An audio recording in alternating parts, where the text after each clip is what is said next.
Assalamu alaikum wa rahmatullahi ta'ala wa barakatuh. Barkanmu da wannan lokaci. Kamar yadda kuka sani, sunana Muhammad Hayatuddin. Ni nake kawo muku abubuwan da suka shafi technology da kuma yadda za ka shigo a dama da kai kar a barka a baya. A kullum ina kawo bidiyoyin da suke ilmantarwa, faɗakarwa da kuma ƙayatarwa. Yau ma ina tattare da wani mai zafi wanda idan kuka biyo ni a hankali za ku ji kuma ku gamsu sannan ku ƙaru. Ka taɓa tunanin wata rana za ka tashi aikinka ya ɓace? Ina nufin ka tashi ya zaman cewa babu aikinka. Wannan fa ba wai labari ba ne kawai, a'a yana faruwa. Mutum ya tashi ya ga kawai aikin shi babu, ya ɓace, an daina yin wannan aikin ko kuma mutane sun daina yin wannan aikin.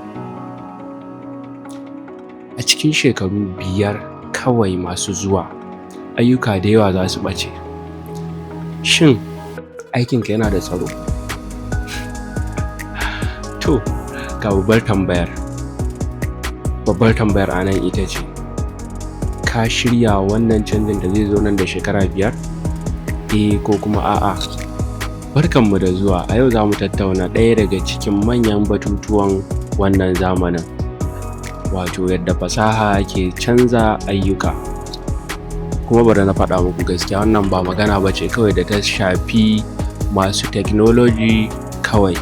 A'a, wannan abu ya shafi kowa da kowa. Ko kai ɗalibi ne, ko kai ɗan kasuwa ne, ma'aikacin jinya, manomi, ko ma kai wane ne, wannan canjin ya shafe ka. Kuma za a zo lokacin da aikinka zai ɓace ko kuma ya zama technology ko kuma in ce fasaha ya yi replacing ɗin shi. Ga wani abin da yawancin mutane ba su sani ba ko kuma in ce ba su yarda da shi ba. Wai suna tsoron cewa fasaha za ta kawar da ayyukansu. Wannan fa ba sabon abu ba ne. Abu ne da yake faruwa ko kuma canji ne da yanzu aka yi adapting ɗin shi. Mu koma ƙasar Ingila a farkon shekarar 1800, lokacin juyin juya halin masana'antu wanda ake kira Industrial Revolution. An ƙirƙiri injina da za su iya aikin mutane da yawa lokaci guda. Masu saka zane da hannu sun ga aikinsu yana ɓacewa, sai suka fusata har suka riga shiga masana'antu da dare suna farfasa injunan. Ana kiransu da Luddites a wannan lokacin. Daga nan ne aka samo sunan mutanen da ba sa iya amfani da fasaha a yau. Amma abin mamakin shine, injinan ba su kawar da aikin gaba ɗaya ba, sun canja shi ne. Sabbin masana'antun sun buɗe, sabbin ayyuka sun ƙaru, rayuwa ma ta ƙara inganta a hankali. Haka abin yake faruwa da wutar lantarki da kwamfuta har kuma da intanet. Duk lokacin da fasaha ta zo, mutane suna tsoron wannan fasahar. Amma maganar gaskiya shine wannan fasahar tana ƙara kawo sabbin ayyuka ne, ba wai ɗeba ayyukan take yi ba. Zan muku bayani a hankali yadda za ku gane. Don haka tambayar a nan bai kamata ta kasance za a samu aikin yin ba idan fasahar ta zo. A'a, ya kamata ta kasance shin kai da za ka yi wannan tambayan ka shiryawa sabbin ayyukan da fasahar za ta kawo? Ina nufin, don haka na san tambayar da yawancinku za su yi a nan shine, shin idan fasaha ta zo za a samu ayyukan yi kamar yadda na faɗa ɗazu a baya? Ba haka tambayar ku ya kamata ta zama ba.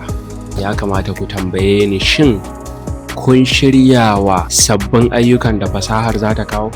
Kun shirya ku karɓe su hannu bibbiyu? Kun shirya ku kuma yi amfani da damar da fasahar ta kawo muku? Shine tambayar da ya kamata ku fara yi. Kuma yanzu haka muna cikin mafi girman canjin da duniya ta taɓa gani a duk faɗin tarihin duniya.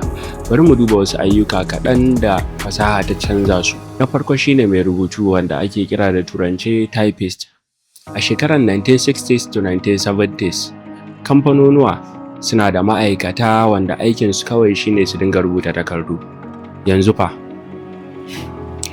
Microsoft Word, Google Documents da Voice to Text sun maye gurbin duka wayannan ma'aikatan da ake samu a masana'antu a wayancan shekarun. Kai ne kake yi wa kanka wannan aikin yanzu, kai da kanka kake rubutu da Microsoft Word, baka da bukatan ka nemi wanda zai maka wannan rubutun. Ga wani aiki da fasaha again yayi replacing din shi ko kuma in ce mai gurbin shi. Travel agent, a da sai ka je office domin yin booking na jirgi, amma yanzu fa akwai Google Flights, cikin mintuna ka gama komai da komai. Amma kun lura da wani abu guda ɗaya, duka wannan ayyukan da na lissafo ba wai ɓacewa suka yi ba, a'a sun canza yanayi ne. Idan kun lura, ba a daina typing ba, ba a daina booking flights ba, ba a daina waya ba, amma me duk sun canja due to what? Technology.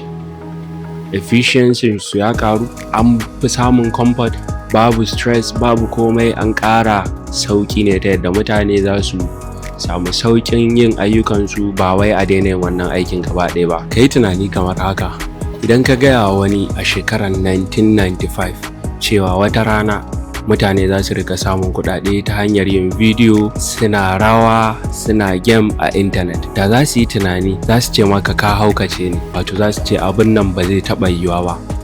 Amma yau wannan ya zama wani babban masana'anta ne wadda ake kira content creation industry, da mutane ke rayuwa daga ciki, wato suke samun kuɗaɗe daga ciki. Ba yadda za ka ɗauko wani ko kuma ka koma 1995 ka samu wani ka ce mishi akwai lokacin da za a zo mutum zai ajiye waya ya yi rawa kuma ya samu kuɗi ya yadda, gani zai ma kamar anya wannan bai fara haukacewa ba.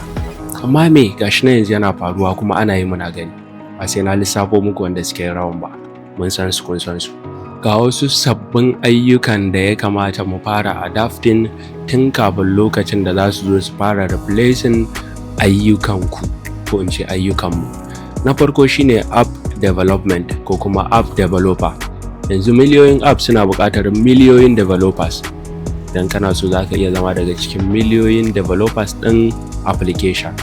Social media management ko kuma social media manager. Kamfanoni suna biyan mutane su rinka kula musu da social media accountunsu kamar Instagram, TikTok, X ko LinkedIn da dai sauransu. Data scientist, waɗannan su ne masu fasahar manyan bayanai wato data, su mayar da su zuwa shawarwarin kasuwanci mai amfani. Cyber security expert, yayin da komai ya koma online, masu kutse wato hackers suna ƙara ƙaruwa. Don haka ana buƙatar masu kare tsarin digital wato cyber security analyst ko kuma cyber security expert. YouTube, podcast ko kuma content creator. Mutane suna samun kuɗi daga gida ta hanyar koyarwa, nishaɗi da kuma sharing content a intanet. Kamar yadda nake fata wata ran fara samu, amma da taimakon ku. Dole sai kun mana liking, kun yi sharing, kun yi commenting, za mu kai wasu matakin da muke so. Kuma ga wani abin da ya kamata ya ƙara baka ƙwarin gwiwa. Hukumar World Economic Forum ta kiyasta cewa zuwa shekarar 2025, har mun wuce shekarun ko, amma kiyasi ne abin da suka kiyasta kenan a wancan lokacin. Fasaha za ta cire ayyuka kusan miliyan 85, amma za ta ƙirƙiri sabbi kusan miliyan 97. Kun ji? Ma'ana a wannan lissafin da na muku akwai ƙarin damammaki fiye da abin da aka rasa. Wato idan za a rasa ayyuka miliyan 85, to wannan rashin zai sa a samu sabbi guda miliyan 97. Yes, sun kiyasta zuwa 2025 haka zai faru. I don't know actually, but ina jin hakan ya faru tunda yanzu muna 2026. AI yana shigowa cikin aikin kirkira. Marubuta, masu zane da mawaƙa sun shafe shekaru suna koyo. Ba sai na kira muku ba, akwai 'yan fim da suka yi shekaru 10 suna yin fim, amma yanzu AI na iya yin abin da suke yi cikin sakonni. Wannan yana haifar da babban tambaya game da makomar aikin kirkira. Yes, da yawa za ku kalli short clip a TikTok na bidiyoyi ko in ce ƙananan films da ake sakawa wanda duka AI ne. Script AI, crew kenan 'yan cikin fim ɗin duka ba mutane ba ne, AI ne, wanda kuma suna samun likes ɗin da 'yan fim ɗin ma ba sa samu. So idan 'yan fim ba su yi adapting AI ba tun yanzu, na mai musu albishirin cewa wata rana AI zai zo replacing film industry gaba ɗaya. Amma yanzu mun zo ga abin da ya fi muhimmanci, ba maganan tarihi ba, ba maganan fasaha za ta replacing aikinka ba. Menene ya kamata ka yi kai da kake da aikin da ka san wata rana za a zo fasaha ta replacing wannan aikin? Shawarar da zan baka na farko shine ka fara sanin fasaha, wato digital literacy tun yanzu, wanda wannan sanin fasahan muna iya koyar da shi a makarantar mu da ake kira El Harun Academy. Za mu koyar da kai tun daga basics, advanced har zuwa expert, duk wani bangare da kake so na technology. Ba lalle bane ka zama software engineer, amma dole ka iya abubuwan da ya shafi software engineering. Shin kana iya amfani da spreadsheet? A'a. Kana iya amfani da document online? Kana iya amfani da social media cikin hikima? Idan amsar ka ita ce a'a, to tun a farkon nan ya kamata ka fara sanin cewa fasaha za ta replacing ɗinka gobe. Shawarata ta biyu shine ka zama mai koyo a koda yaushe. A da skill na ɗaukan mutum shekaru 10 zuwa 15 kafin ya ƙware a wannan skill ɗin. Amma a yanzu bana jin zai ɗauke ka shekara 2 ma zuwa 3 kafin ka zama ƙwararre a kowane skill da ka ɗauka da ya shafi technology. Akwai platforms kamar Coursera, LinkedIn, Learning da YouTube da sauransu, da kuma makarantar mu ta El Harun Academy da duka ake koyar da ilimi, wasu ma kyauta, wasu kusan kyauta, wasu kuma a bada kuɗi. So duk wanda kake so za ka iya bi ka kuma bincika ka je ka fara koyo tun daga yanzu.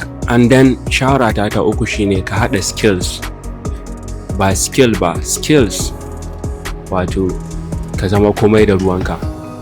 Mutane da suka fi daraja, mutane da suka fi kowa wayo a duniyan nan su ne mutanen da ba su tsaya a waje ɗaya ba, amma sun fahimci fasaha kuma suna shiga duk wani abin da ya shafi fasaha, kuma suna ƙoƙarin ganin sun san wani abu ko da kaɗan ne a duk abin da ya shafi fasaha. Ka zaɓi area of specialization ɗinka guda ɗaya da ya maka, amma duk wani abin da ya shafi technology ya zama kana ciki. Ka san wani abu a social media management, ka san wani abu a cyber security, ka san wani abu, sai zama kuma kai misali software engineer ne, amma duka ka san wasu abubuwan da ya shafi wa'annan ɓangarorin. Sannan shawarata ta ƙarshe, ko kuma in ce ta kusan ƙarshe, ka koyi yin aiki da AI, ba ka yi faɗa da shi ba. Mutane da yawa suna jin haushin AI, and ban ga laifinsu ba don sun ji haushin AI, amma ba haushin AI ya kamata ka ji ba, a'a, ka koyi yadda za ka yi aiki da AI. AI ba fa maƙinka ba ne, kayan aiki ne mai ƙarfi da ɗan adam bai taɓa ƙirƙiran irin shi ba, ko kuma in ce da ɗan adam ya taɓa ƙirƙiran shi. Ka koyi yadda ake amfani da shi, yadda ake tambaya using AI, wato prompt kenan, da inda yake da kuma iyakarsa. Ka yi amfani da shi don ƙara saurin aikinka, sannan ka ba da lokaci ga abubuwan da AI ba zai iya yi ba, kamar dangantaka, hukunci da kuma ƙirƙira. Wanda suke amfani da AI sun san me nake faɗa a nan. Mutane da yawa suna tunanin komai na AI yake iya yi, akwai abubuwan da AI baya iya yi.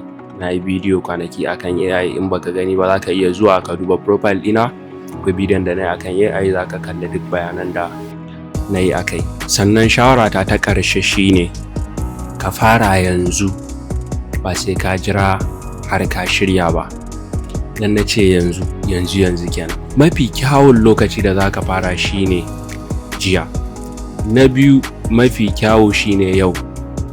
Ka ɗauki mataki ɗaya kawai, domin mutanen da suka yi nasara ba lalle ne sun mafi ka hazaƙa ba, amma su ne wanda suka fara tun wuri, wanda suka riga ka farawa kenan. Wato da kun fara tare ko ka riga su farawa, wataƙila da yanzu kai ne Elon Musk, ko kuma da kai ne Mark Zuckerberg. ko kuma watakila kai ne Jeff Bezos. So amma rashin farawanka ya saka wayanda suka riga ka farawa har suka maka nisa. Amma you are not late. Ka fara yanzu, ba sai an jima ba, ba sai gobe ba. Kuma ka tuna da wannan maganar, fasaha fa ba ta maye gurbin mutanen da ba za a iya maye gurbin su ba. Aikinka shine ka zama mutumin da ba za a iya maye gurbin sa ba da fasaha. Nagode sosai da lokacinku. Kamar yadda kuka sani, kullum ina kawo muku bidiyoyin da ya shafi technology ne da kuma fasaha. Kar ku manta ku yi liking, ku yi min commenting wani bidiyo next kuke so in muku, sannan ku yi sharing domin 'yan uwa da abokan arziki su amfana. Nagode sosai da lokacinku.